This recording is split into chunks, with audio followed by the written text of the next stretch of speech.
Assalamualaikum warahmatullahi wabarakatuh. Kami dari kelompok 4. Di sini kami akan menjelaskan tentang kunci kesuksesan startup ruang guru di era digital. Materi yang pertama akan dijelaskan oleh Dinda. Silakan Dinda. Baik, materi pertama yaitu strategi ruang guru dalam merevolusi pendidikan di era digital.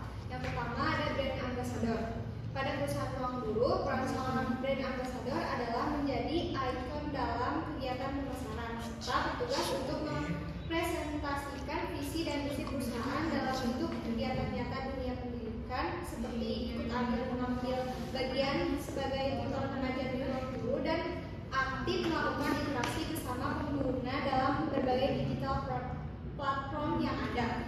Terdapat banyak faktor yang dalam memilih brand ambassador perusahaan ruang guru, diantaranya harus merupakan sosok yang dapat mempresentasikan keseimbangan antara dunia pendidikan dan karir. Dalam artian, sosok brand ambassador yang didaulat harus mampu menjadi contoh pengguna ruang guru agar tidak mengesampingkan pendidikan saat melakukan aktivitas dan profesi apapun. Yang kedua, strategi komunikasi pemasaran. Strategi komunikasi pemasaran dapat diterapkan melalui perantara media sosial yang disampaikan melalui digital platform seperti pengguna aplikasi Instagram, Twitter, dan Facebook. Seorang pelajar maupun mahasiswa yang pernah dihadapkan problematika pembelajaran jarak jauh cenderung akan menjadi informasi mengenai pemecahan kesulitan dalam pembelajaran melalui jejaring media sosial. Dalam perusahaan ruang guru yang bertugas untuk menyampaikan informasi mengenai produk yang ditawarkan oleh ruang guru kepada khalayak adalah brand ambassador melalui pemanfaatan media sosial.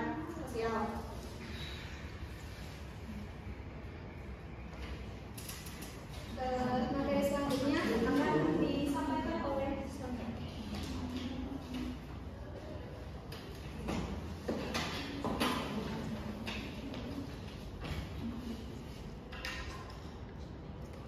Dalam konteks penerapan strategi komunikasi pemasaran terdapat jargon STP. Adapun penjabaran dari 3 strategi dalam pemasaran brand ruang guru sebagai berikut. 1. Strategi menarik atau push, strategi yang bertujuan untuk mempengaruhi pengguna brand sehingga memutuskan untuk melakukan pembelian produk.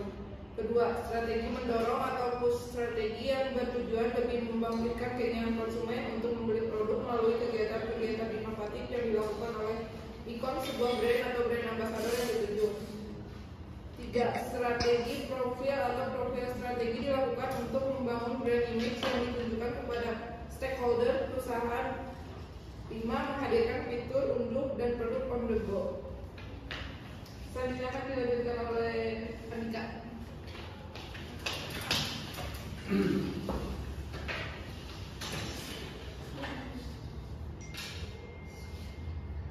Baik, segmen pasar yang diterapkan oleh ruang guru.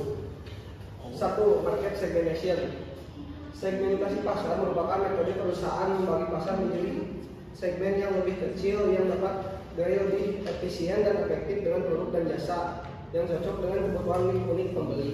Ruang guru memfokuskan segmentasi pasarnya yaitu pada menyediakan layanan media pendidikan dan pembelajaran jarak jauh sebagai variabel utama kepada pelajar di Indonesia.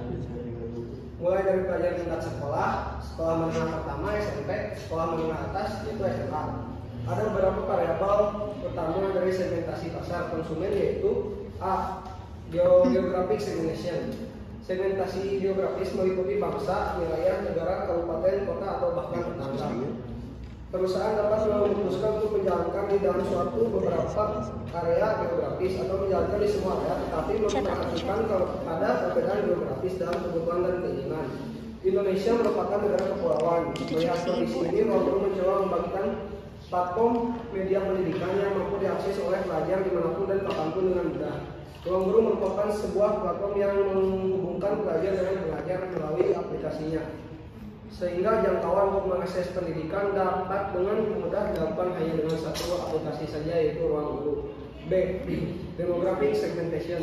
Segmentasi demografis membagi pasar ke dalam segmen-segmen beberapa variabel seperti umur, siklus hidup, jenis kelamin, pendapatan, pekerjaan, pendidikan, agama, etnis, dan generasi.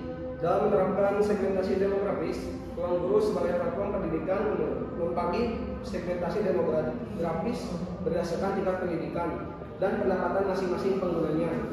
Ruang guru memberikan aplikasi pelayanan pendidikan bagi para pelajar di Indonesia dan membaginya dalam paket sesuai dengan jenjang pendidikan yang sedang ditempuh oleh pemberinya atau konsumen dalam hal ini merupakan para pelajar. Dan ruang guru juga membagi biaya pendaftaran untuk mengakses fitur media pembelajaran yang berdasarkan waktu, durasi, akses platform, dan berdasarkan jenis-jenis fitur atau fasilitas yang nantinya akan diterima oleh pengguna ruang guru. Semakin lama durasi untuk akses platform semakin mahal harganya, dan semakin banyak fitur pembelajaran yang diberikan atau dapat diakses, semakin mahal pula biaya yang dibayarkan. C. Psychographic segmentation. Segmentasi psikografis membagi pembelinya ke dalam segmentasi berbeda ke dalam kelas sosial, gaya hidup atau karakteristik personal. Pelajar di Indonesia memiliki karakteristik berbeda-beda tergantung kepribadian mereka, apakah introvert atau ekstrovert. Bagi pelajar yang ekstrovert atau lebih nyaman belajar bersama dengan teman, bagi pelajar yang introvert akan lebih nyaman belajar sendiri. Dari fenomena ini, ruang guru mengembangkan fitur untuk melengkapi kebutuhan konsumennya. Salah satu contohnya adalah ruang guru mengembangkan layanan ruangan les, layanan ruangan, menyediakan fasilitas guru privat yang datang langsung ke rumah dengan harga terjangkau. B. Behavioral segmentation. Segmen ini membagi pembeli berdasarkan pengetahuan mereka, tingkah laku, penggunaan barang, atau respon pada barang. Dalam era digitalisasi sekarang ini, pelajar di Indonesia lebih sering bermain gadget atau sosial media dibandingkan dengan dulu membaca buku. Dari fenomena ini, ruang guru mengembangkan fitur-fitur menarik lainnya. Salah satu contohnya adalah belajar dan berdiskusi langsung dengan pengalaman dapat dengan live streaming di ruang guru, dan ada fitur grup belajar kekinian yang dapat mengembangkan kemampuan bersama pelajar dari seluruh Indonesia. Segmenting business market. Penentuan segmentasi pasar bisnis pada ruang guru lebih tertuju kepada para pelajar tingkat SD SMA di Indonesia. Untuk segmen pasar bisnis, ruang guru melakukan pendekatan pada para pelajar karena pelajar merupakan pengguna teknologi smartphone dan internet di Indonesia. Hal ini memudahkan ruang guru dalam melakukan pengembangan serta promosi melalui media digital seperti Facebook, Instagram, browser. Untuk karakteristik bisnis, ruang guru lebih tertuju kepada penjualan cepat namun jangka panjang. Karena durasi akses didasarkan pada waktu pendidikan per semester para pelajar di Indonesia yang secara umum 6 sampai 1 tahun, 6 bulan sampai 1 tahun. Berdasarkan faktor situasional, segmentasi ruang guru lebih ke kondisi waktu. Contohnya terdapat perbedaan harga beli akses ruang guru yang dinilai dari segi durasi aplikasi. Ruang guru merupakan marketplace pendidikan dan sebagai tempat yang memperkerjakan guru secara privat online untuk siswa SD, SMP, dan juga SMA di Indonesia via aplikasi ruang guru di website maupun mobile app. Aplikasi ruang guru menyediakan fasilitas media belajar dari berbagai bidang yang dipelajari, mulai dari pelajaran sekolah sesuai kurikulum. Terdapat 2.700 guru terdaftar dan lebih dari 45 juta murid yang menggunakan aplikasi ruang guru. Modal bisnis ruang guru adalah mengambil keuntungan atau fee sebesar 20% dari nilai transaksi berdasarkan jumlah jam yang terdaftar di dalam platform sebagai komponen penting untuk sistem rating yang diterapkan terhadap ruang guru. Sistem rating ini juga diterapkan untuk mengurangi potensi terjadinya transaksi di luar sistem. 3. Market targeting. Dari analisis segmentasi pasar yang ruang guru yang telah dilakukan dapat diketahui bahwa target pasar yang dipilih oleh ruang guru adalah kelompok konsumen berpendapatan menengah ke atas. Fokus penggunanya adalah pelajar di Indonesia dalam tingkat pendidikan sekolah dasar atau SD sampai dengan sekolah menengah atas atau SMA yang memiliki akses terhadap gadget atau smartphone. Selanjutnya akan dibacakan oleh Ojang.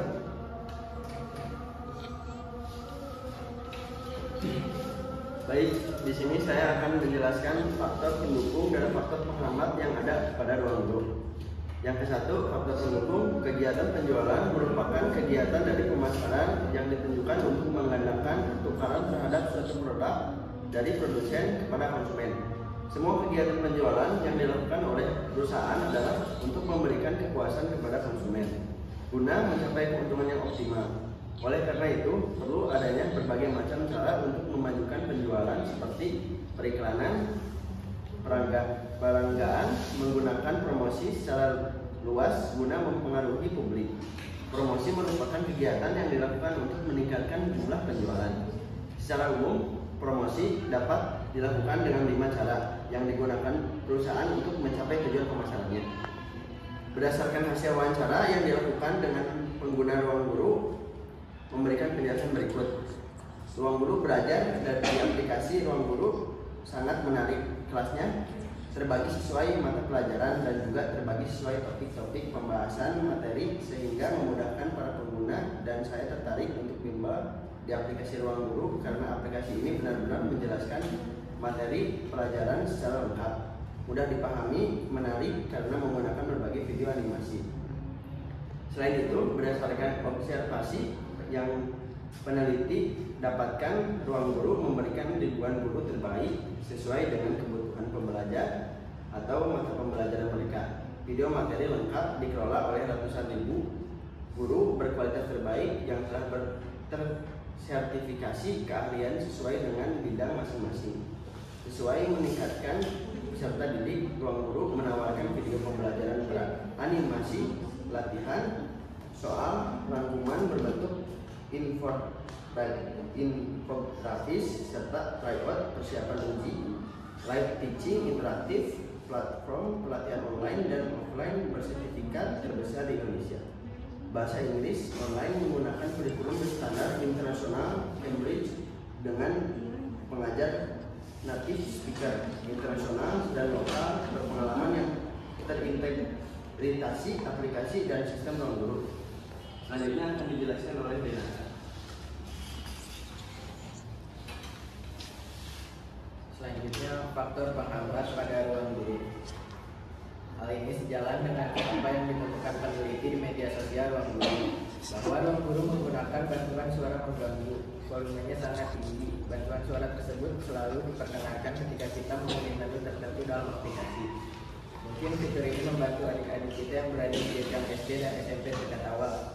Namun kemungkinan besar siswa menengah akan terganggu. Bahkan hingga penelitian ini terbit, belum ada opsi untuk mematikannya. Yang saya yakin siswa tingkat SMA sangat menginginkan fitur tersebut. Antar muka masih tampak terlalu ramai dengan berbagai fitur yang belum tentu digunakan. Video pembelajaran benar-benar hanya mengikuti KD dari kurikulum. Tidak ada tambahan detail lain. Meskipun cukup, namun proses diskusi dari siswa yang tertarik pada mata pelajaran tertentu tidak dapat terpenuhi di sini. Meskipun sebetulnya kekurangan ini dapat diselesaikan dengan berlangganan ruang belajar plus. Pengetahuan saya ketika mengajar di SMA, anak-anak cenderung sudah tidak bisa diberikan pendekatan seperti itu. Namun mereka pasti melakukannya dengan berbagai pertimbangan yang didasari penelitian. Seharusnya mereka lebih tahu mengenai hal itu. Mungkin secara general mereka menganggap bahwa generalisasi dari kelas 10 SMA memang masih harus dibawakan seperti itu. Terlalu banyak pop-up dan banner promosi yang mengganggu, terutama jika belum berlangganan. Dari analisis hasil observasi pada berbagai media sosial dan sejalan dengan wawancara di atas, maka dari kekurangan-kekurangan tersebut menimbulkan berbagai faktor penghambat strategi pemasaran ruang guru dan minat ruang guru.